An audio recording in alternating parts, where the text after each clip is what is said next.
diumumkan. Setelah itu baru datang ke notaris, bikin akte perjanjian kawin. Dengan akte notaris itu berdasarkan pengumuman koran niat tadi, putusan pengadilan, pengumuman korannya, datang lagi ke pengadilan dia harus, ya, datang lagi ke pengadilan untuk apa? Minta penetapan pengadilan, memerintahkan kepada KUA catatan sipil untuk mencatat perjanjian kawin.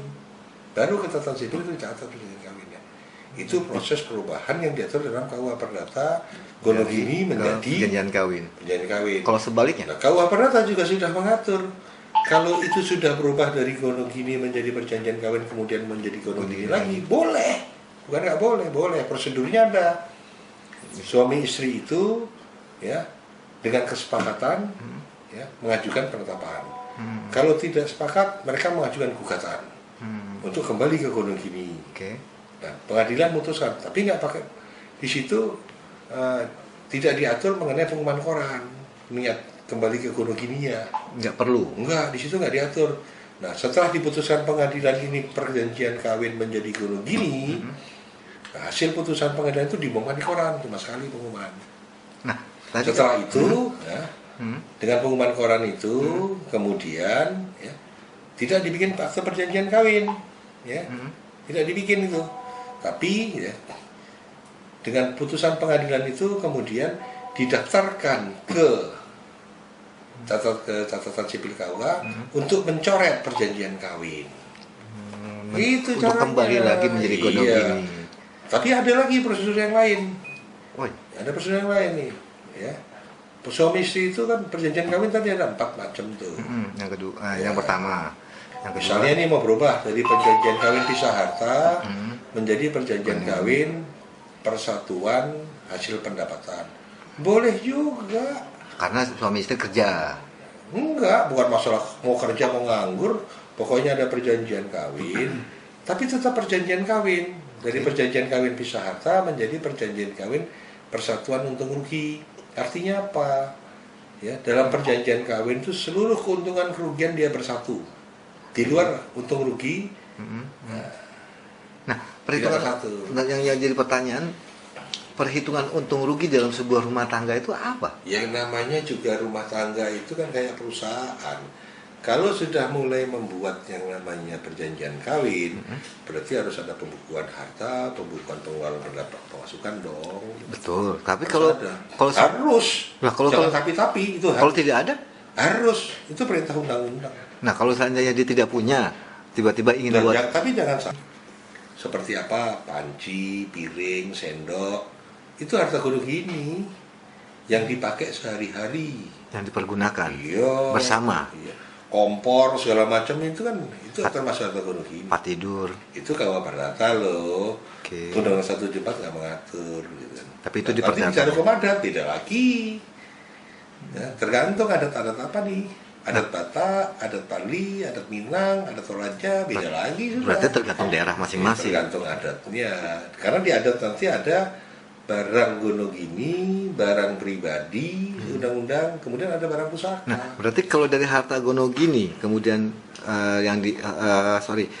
harta yang diperoleh sebelum menikah, ya kan?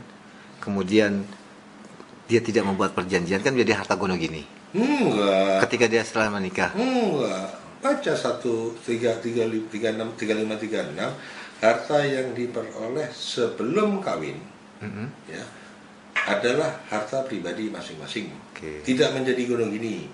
Harta yang diperoleh selama perkawinan yang berasal dari warisan atau dari hadiah menjadi harta pribadi masing-masing, harta bawaan. Itu undang-undang mengatur. Bukan masuk harta Gonogini. Enggak masuk Gonogini. Tapi kan saat ini kan jadi Pak Mahfud hari ini nih, ya, kalau menang undian, itu hartanya Pak Mahfud, bukan harta Gonogini. Bukan harta bersama. Bukan menang undian misalnya tabungan gitu ya. Undian apa gitu. Itu bukan harta Gonogini punya Pak Mahfud. Dapat hadiah dari tabungan mana? Ya. Oke. Harta pribadi, nggak perlu dibagi, tapi bagi sama gua juga loh. Kalau bini nggak usah bagi sama gua, bagi. Gitu ya. Nah, sama Wilfried nanti bagi ya. Iya, denger. Nah, ketika membuat perjanjian kawin setelah menikah atau di dalam pernikahannya, itu kan ada beberapa harta tadi, ada harta pribadi, harta bawaan atau harta yang diperoleh bersama. Nah, Yang dimaksud berlaku surut itu seperti apa, Bang? Ini, nah sekarang tadi sudah tahu prosedurnya nih, gitu ya. Jadi dengan putusan Mahkamah Konstitusi itu tidak ujuk-ujuk gitu ya, tidak serta-merta kemudian notaris itu bisa membuat perjanjian kawin. Mahkamah Konstitusi tetap berpatokan bahwa dalam pembuatan perjanjian kawin pasca nikah, ya, itu pihak ketiga tidak boleh dirugikan. Siapa pihak ketiga? Ya siapa saja, termasuk kreditur, Anak. ya, siapa-siapa saja, pokoknya yang terkait sama urusan benda lu itu nanti kalau ada apa-apa bisa disikat sama pihak ketiga, itu harus tidak boleh dirugikan pihak ketiga itu. Nah, kenapa Undang-Undang KUH Perdata menetapkan perubahan itu harus dengan putusan pengadilan? Nah, pada proses persidangan di pengadilan itu akan dinilai, ya. Pihak ketiga yang terkait itu akan dipanggil, ya.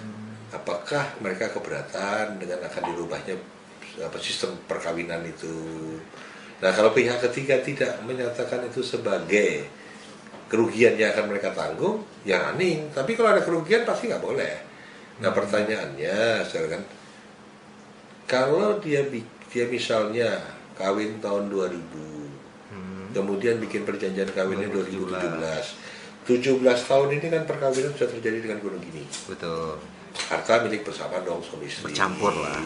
Ya kan, harta milik bersama suami istri dong, separuh-separuh dong. Iya. Sekalipun yang kerja mahfud, salah sendiri kerja gitu kan ya. Tapi karena punya bini, ya harus punya Bagi istri, ya separuh. sama istri. Ya. Ya, siapa yang bikinin kopi Pak Mahfud, siapa yang bikin makanan Pak Mahfud kan juga istri. Siapa yang gitu kan. layanin ya? Siapa yang layanin, siapa yang ngelonin kalau malam kan gitu kan ya. Pembantu. Kan begitu kan. Oke, siap. Nah, itu tahun 2000 kawin. Oke. Sampai 2017. 17 tahun kan gunung gini nih. Kemudian 2017 minta ke notaris, misalnya datang ke notaris Welfri. Pak Welfri karena teman, bikin perjanjiannya murah gitu kan. Bikinkan saya perjanjian kawin. Apa Pak Welfri sebagai notaris bisa langsung membuat perjanjian kawin? Tidak bisa. Ada prosedur tadi, pengumuman koran, kemudian ada putusan pengadilan yang memberikan izin untuk dibuatnya itu supaya pihak ketiga nggak dirugikan. Setelah itu putusan diumumkan lagi di koran, baru bisa bikin akta. Setelah begitu bikin akta, apa kemudian akta itu dengan automatically catatan sipil KUH bisa mencatat? Enggak juga. Karena prosedurnya dengan sudah dibikinnya, ya, sudah dibikinnya perjanjian kawin sama notaris pasca pernikahan, ini hukumnya ada keterlambatan pencatatan perkawinan, pencatatan perjanjian kawin. Harusnya kan dicatat pada saat akad nikah. Iya. Nah, untuk mencatat ini, catatan sipil KUH baru bisa mencatat kalau diperintahkan pengadilan. Makanya minta lagi ke pengadilan penetapan dengan akta perjanjian itu. Kemudian diperintahkan catatan KUH untuk mencatat. Baru prosesnya ke sana. Baru itu selesai. Nggak ujuk-ujuk dengan akta orang datang catatan itu pasti ditolak. Prosesnya itu agak panjang. Ada proses prosedur yang harus ditempuh. Yang agak panjang ya. Iya. Sehingga di putusan MK jelas kok, jelas bunyinya pihak ketiga tidak boleh dirugikan. Nah, kalau misalnya seandainya suaminya itu sudah dalam artian menganggunkan salah satu milik barang istrinya, kemudian dibuat harta perjanjian, pisah harta itu, ya tergantung saja sama krediturnya. Krediturnya keberatan nggak dari gunung ini berubah menjadi perjanjian kawin? Berarti notaris harus hati-hati di situ ya? Oh iya, notaris itu dia jangan paham hukum dari mendengar katanya narasumber. Nggak boleh.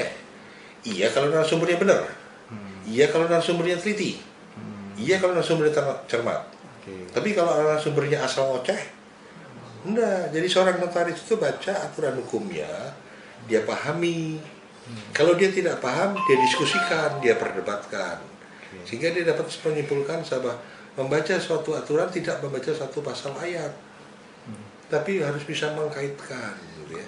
Pasal ayat yang lain. Contoh tadi ditempuh sudah bikin perjanjian kawin, pengadilan sudah menyetujui, tidak ada pihak ketiga dirugikan, akte dibuat sudah tidak melanggar hukum.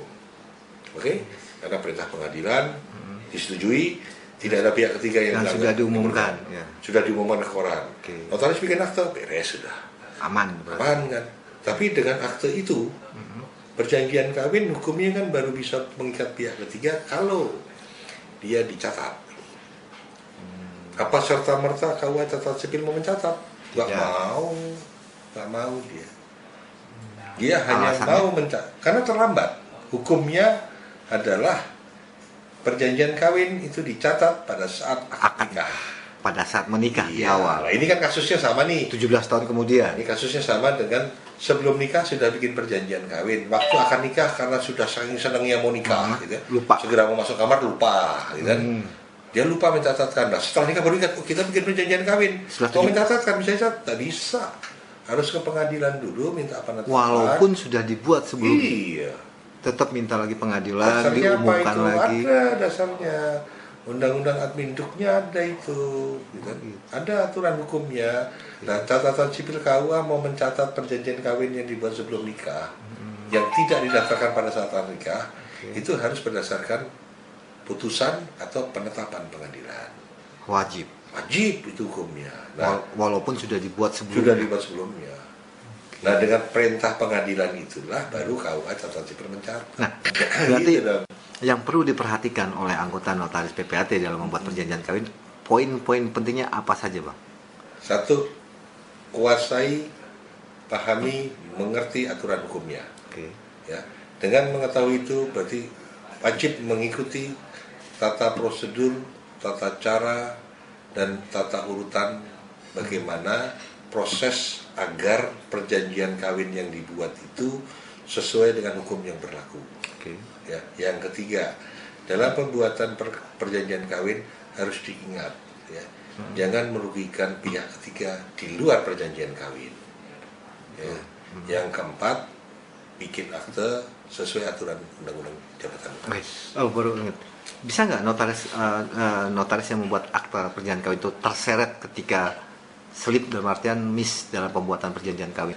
Mengatur tidak diikuti sama notaris, pokoknya bikin, dibayar, bisa poya-poya notarisnya setelah dibayar, pihak ketiga dirugikan, boleh nuntut. Nuntut notarisnya? Nuntut.